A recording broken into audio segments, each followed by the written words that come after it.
It's time to roll for Turaco. Welcome to Roll for Turaco. This is Frank, and it is October. Halloween is right around the corner, and what better way to celebrate Halloween than playing a Halloween one-shot adventure? And the best part of this one shot adventure, it's free. You can get it on the Basic Fantasy Forum.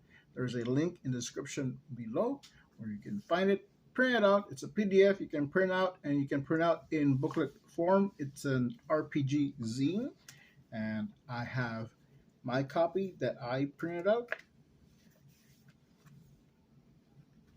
And it is it's compatible with Basic Fantasy 4th edition.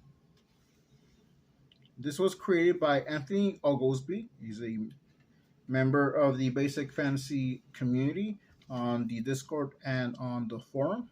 He put this together and has provided for free.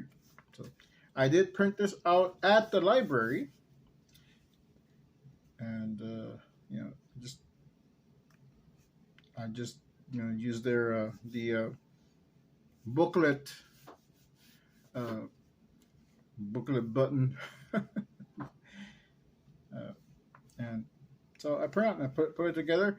The way I printed out, because I was doing it at the library, and I have to pay for each page, and I just wanted it. So it's not front and back, but I can fix this on my own. Put a little bit of tape or some Mod Podge, which is I did here. But that's just how I wanted to do it. You can print it out as a larger pages, but I wanted to try it in booklet form. So we're gonna look at this. What do you think of my backdrop here? All right, let's get a better look. And I'm not gonna go through the whole thing because I want you to go check it out and look at it for yourself. Now we have a better look of the RPG zine, the Goblin Gazette, issue 1, Halloween edition. This is the cover. And the one-shot adventure that you get in here is after, all the legal stuff. There's a welcome by Anthony Oglesby. But after all that, you get to the adventure featured here in this, I guess it's going to be the first issue. Tomb of the Dreadlord. Got a little introduction. And this is an adventure for 3 to 5 beginning player characters. Got your little setup here. You enter Hollow Gate. So Hollow Gate's Sleeper's Night Celebrations. And one of the monsters is a skeletons. You can encounter a skeleton or a zombie. Got a little skeleton here. And it's kind of small. Now, if you print this full size, it'll probably be a little bit bigger. But it's kind of small. And you know what? I want to get a closer look at this. So let's do that. So I started with a sketch. It's a sketch I was doing of a skeleton, and I said, you know what? I need a reference, so I grabbed this this digital reference from the Comic Maker Toolkit by Scott Circlin. So I had that there on the computer, but also, which you don't see, I have a little Halloween decoration, little skeleton from a couple of years ago. So I had that on my desk, and I was looking at it. So that's what I used as reference. And I'm just drawing out the skeleton. There's nothing much to it. It was just making sure I had all the bones look halfway decent. And so I give him some boots and a tattered shirt. And you know what? He's got to be in a cool place. So he's out standing outside a dungeon. He's ready to face you. Okay, turning the page. Got the adventure key. Got catacombs. Got rat crate, patrol hall. Wow, some pretty cool stuff here. Spider's web. A baby giant tarantula. Got, you can encounter another skeleton here as well. And she got a little. It's a baby giant tarantula. It's little, but compared to its mama. If you encounter this, it's pretty big. But again, same problem. The art is kind of small. So let's take a better look at this. Now you wouldn't want to be, in this guy's place. Now here you got baby tarantula, baby giant tarantula, and it's mama. It's proud mama. So what probably happened here is this adventurer found himself, caught in a web. He probably went poking around, where he wasn't supposed to, and mama was just looking for some food for her baby. So mama prepared a snack for her baby, and baby is enjoying it. It's a nice family picture.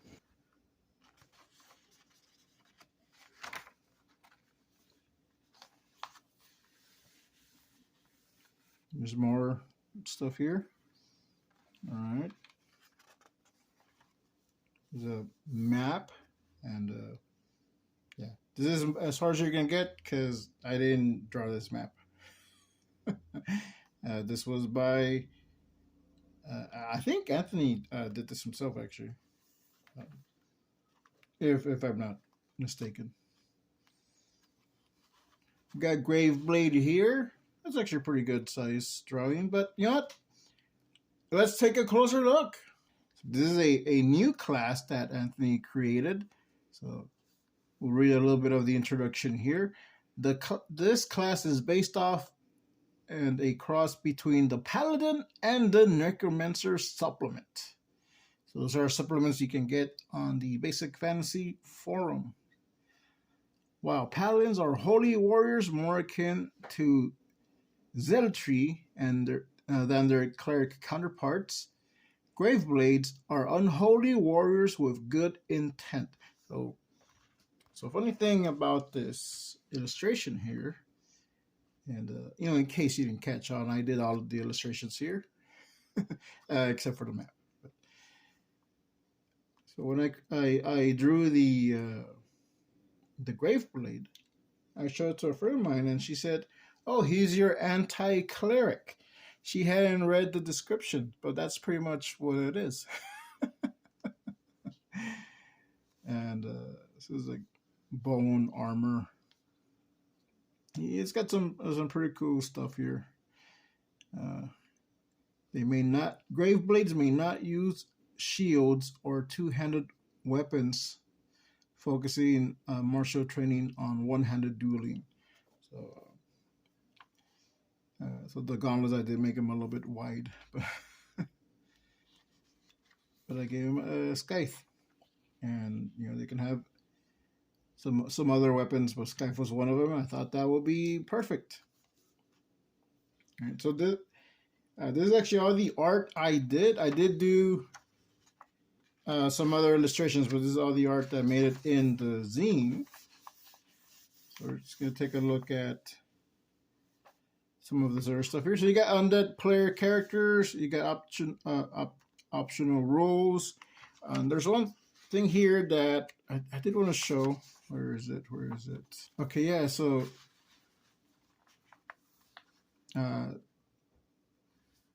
this is an NPC monster that actually I didn't see this until I got this PDF. So I didn't know this was an option to draw. But you got the pumpkin effigy. Pretty much they're scarecrows, and you put body parts on a pumpkin. Uh, and they're made by Peter Pumpkin Eater. So there's no art for this, but I did create something, and I didn't even know about this. I gave it a different name, but it could definitely be a pumpkin effigy. So we can take a look at that. When I drew this guy, I had no idea that pumpkin effigy was was a monster in this zine. I just wanted something iconic. It's for Halloween. What's more iconic than a jack o' lantern? A creepy, scary, gross jack o' lantern thing. This could be a pumpkin effigy. And that's the Goblin Gazette issue 1. So that was the Goblin Gazette issue 1 Halloween edition. The one-shot adventure in here is called Tomb of the Dreadlord. So, hey, if you want to run a Halloween game, you can pick this up for free. You can get the PDF for free on the Basic Fantasy forum. It's basicfantasy.org. I'll leave a link directly to where you can get this, because I'm not sure where it is on the forum yet. But you can go follow that link and download it. It's free. You can print out like a zine here, because that's how it's meant to be printed out, as a zine, because it's a Halloween RPG zine. Or just print out the full pages. In case you didn't figure it out, I did the artwork in here, except for the map. I didn't do the map. It's a cool looking map. I'm still working on making maps, so I'm not proficient in that. But yeah, the 3 monster illustrations, or 2 monster illustrations, and the playable character illustration. I did those. I also did some other illustrations. I did 7 in total. Only 3 made it. I think some of that was because of time, and also it might make the book a little longer. The zine, like, it might add extra pages that you probably didn't need if all the monster illustrations were in here. But I like what made it. The artwork that I did, I like what made it in. I thought those were some of my best ones. I did do a zombie, so I saw here the little zombie block there. But I think because it just the way it is, it might not have fit. Let's just look at that zombie now. So here, that's the zombie I created. It's a cool little zombie, a goofy little zombie. It's coming out of his grave, and there's 2 graves there, but he's coming out of one of them, and he's just he's up, he's ready to party. He's ready to mess with your party. That's what he's gonna do. So that was my zombie illustration, and I also did a couple of vampires.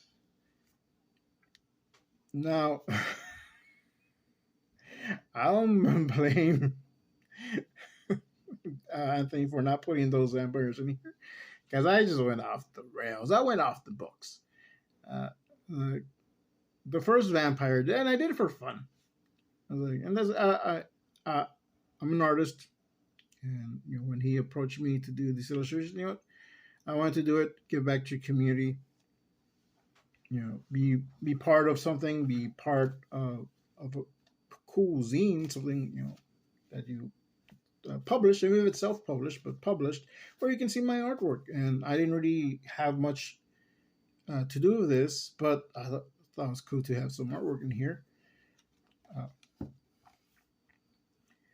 You said vampires. You didn't give me any direction on what type of vampires. I didn't want to do because my first thought was just Dracula, the cape, and And it's been done. The Bela Lugosi vampire. It's been done. Looks cool, but been done. So I flipped the script and I made a nerdy vampire and I call him Nerd Pire. And here is Nerd Pire. So Nerd Pire is well, it's pretty much what it says in his name. He's a nerdy vampire. I said, you know what? You have a nerdy guy, and you find out he's a vampire, but he's still nerdy. He's nerdy because that's who he was before, but he's also a vicious vampire, so he can rip your throat apart, and he's gonna drain your blood. He's gonna do what vampires do, but he'll probably talk about comics, or he'll talk about E equals MC squared while he's feeding on you. And that's Nerdpire. Now, you have a nerdy vampire, you gotta have a cool vampire, because I still like cool vampires. But, instead of Bela Lugosi, I went, Lost Boys, but more greaser. So I created Cool Vamp Luke. I didn't get that reference. Let me know in the comments below. But he's an old-fashioned 50 styles cool guy. It's a black leather jacket. He's got fangs. He's got pointy little vampire ears. They kind of look like elves, so he could be. People could think, oh, he's an elf. My ears are kind of like that, so I got a little bit of elfish vampire ears. Not as pointy, but I digress. That has nothing to do with this. Cool, suave, greaser vampire. You probably picked on Nerdpire. You probably made Nerdpire. You probably turned him. He's like, I'm going to do you a favor. I'm going to make you a vampire. Then you'll be cool. But, Nerdpire is still Nerdpire. He's going to do Nerdpire things. Gazette, he'll probably rip your throat apart. But, he might tell you, hey, I was at the game store and I picked up this cool model as he's, drinking your blood. And when he says model, he's not talking about, a fashion model. He's talking about, a car or something, a figure.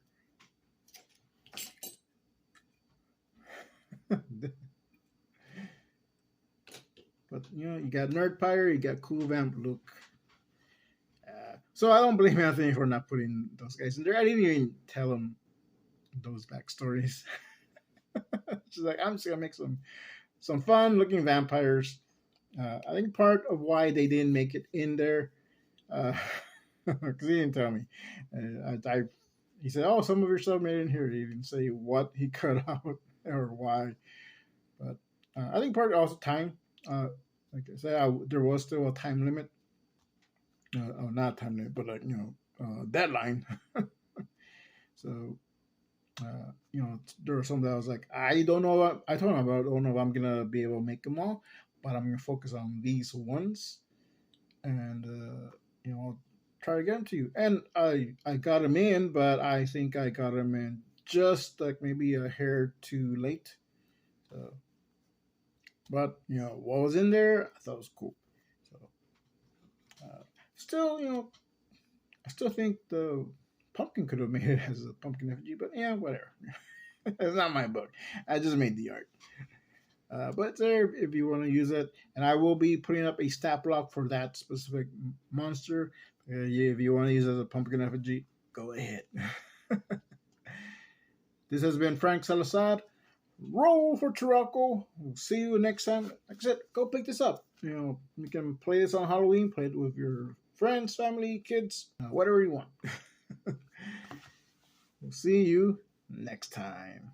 Don't forget to roll for Chiraco. Subscribe.